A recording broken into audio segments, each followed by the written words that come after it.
Hi అండి, welcome to Madhu vlogs. ఈ Vinayaka Chavithi special పాల తాలికలు ఎలా చేయాలో చూసేద్దామా. ఇలా ఈ ప్రాసెస్లో చేయడం వల్ల చాలా టేస్ట్గా ఉంటాయి. అలాగే పాల తాలికలు కూడా ఇరగవు అనమాట.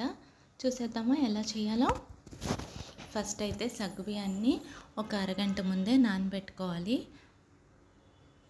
ఇలా నానబెట్టుకోవడం వల్ల త్వరగా ఉడికిపోతాయి అన్నమాట. ఇప్పుడైతే పొయ్యి మీద ఒక గిన్నె పెట్టుకొని కొన్ని వాటర్ పోసుకోవాలి. ఇది దేనికంటే ఈ పాల తాలికలో ఉండ్రాళ్ళు చేయడానికి కొంచెం బెల్లం మిక్స్ చేసుకోవాలి. దానివల్ల ఈ తాలికలు అనేవి చప్పదనం లేకుండా టేస్టీగా ఉంటాయి. దీంట్లోనే కొంచెం అంటే కొంచెం సాల్ట్ తీసుకోవాలి. ఇలా బెల్లం అయితే కరిగిపోయిన తర్వాత బియ్యం పిండిని అయితే మిక్స్ చేసుకోవాలి. ఇప్పుడైతే స్టవ్ను ఆఫ్ చేసేసుకొని ఉండలు లేకుండా అయితే కలుపుకోవాలి.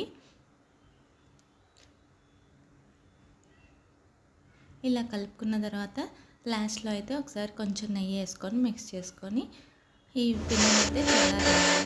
దాంట్లో నుంచి కొంచెం అంటే కొంచెం పక్కకి తీసుకొని గిన్నెలోకి వాటర్ పోసుకొని ఇలా అయితే మిక్స్ చేసుకొని పక్కన పెట్టుకోవాలి.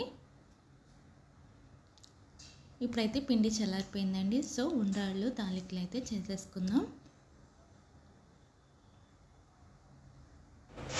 ఈ విధంగా అయితే చేసేసుకున్నాము, పక్కన పెట్టేసుకుందాం. ఇప్పుడైతే మళ్ళీ పొయ్యి మీద ఒక గిన్నె పెట్టుకొని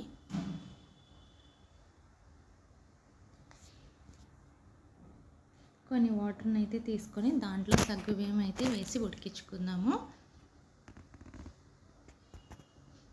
మూత పెట్టేసుకుందామండి ఒక 5 మినిట్స్ అయితే. ఇప్పుడైతే ఈ బెల్లాన్ని అయితే ఇలా కరిగించుకొని పక్కన పెట్టుకుందాం. సో సగ్గుబియ్యం అయితే చూసారా చాలా వరకు అయితే ఉడికిపోయినాయి. ఇలా ఉడికిన తర్వాత కొన్ని పాలు అయితే యాడ్ చేసుకోవాలి. నేనైతే 1/2 కేజీ పిండికి 1/2 లీటర్ పాలు తీసుకున్నానండి. సో ఇలా పాలు కూడా తీసేసుకొని ఒకసారి అయితే కలుపుకొని మూత పెట్టుకోవాలి.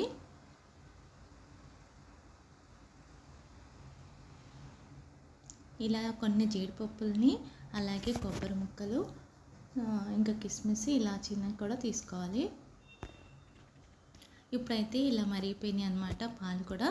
దాంట్లోనే మనం చేసి పెట్టుకున్న ఉండ్రాళ్ళు తాలికలను అయితే వేసుకోవాలి. వేసుకున్న తర్వాత ఒక 2 మినిట్స్ అయితే అసలు కదపకూడదు, కదిపితే అవి ఇరిగిపోతాయి అన్నమాట. సో అలా వేసుకున్నాక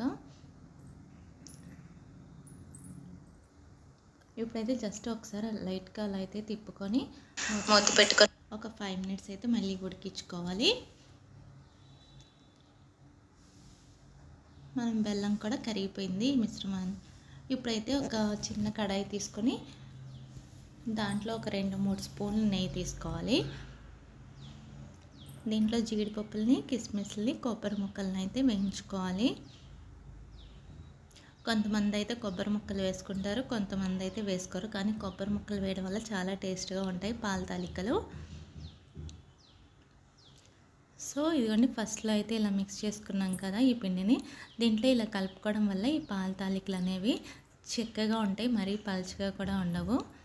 సో అందుకని చెప్పేసి ఈ పిండిని దీంట్లో పోసుకోవాలి. ఇలా చూసారా, మరీ అయితే పలుచగా లేదు, తిక్కుగా లేదు, సరిపడా ఉందన్నమాట. దీంట్లో ఇలాచీ కూడా యాలకులను కూడా వేసేసుకుందాం. ఇంకా అయితే ఇలా ఉడికిపోయినాయి అన్నమాట తాలికలను. ఉండ్రాళ్ళు కూడా ఉడికిపోయినాయి. సో ఇప్పుడు స్టవ్ అయితే ఆఫ్ చేసేసుకొని బెల్లం పాకం వేసుకోవాలి. స్టార్టింగ్ ఈ బెల్లం పాకాన్ని వేసుకుంటే పాలు ఇరిగిపోతాయి. సో పొయ్యి స్టవ్ ఆఫ్ చేసుకున్నాక మనం అయితే ఈ బెల్లాన్ని వేసుకోవాలి. ఇలా అయితే మనం వేయించుకున్న కొబ్బరి ముక్కలు అలాగే జీడిపప్పు కిస్మిస్ని కూడా వేసేసుకొని ఒక 5 నిమిషాలు అయితే మళ్ళీ మూత పెట్టుకొని తీసుకుంటే చూసారా రెడీ అయితే అయిపోయినాయి పాల తాలికలు. చూసారా అసలు అయితే ఎక్కడా విరిగిపోలేదండి పాల తాలికలు అయితే. చాలా టేస్ట్ కూడా చాలా బాగున్నాయి. నేను first time second time try చేశానండి, కానీ చాలా టేస్ట్గా వచ్చాయండి. మీరు కూడా ఇలాగే ఒకసారి ట్రై చేసి ఎలా వచ్చిందో నాకు కామెంట్ రూపంలో అయితే తెలియచేయండి. ప్లీజ్ సబ్స్క్రైబ్ మై ఛానల్ అండి. Thank you. టేస్ట్ అయితే చాలా బాగుందండి.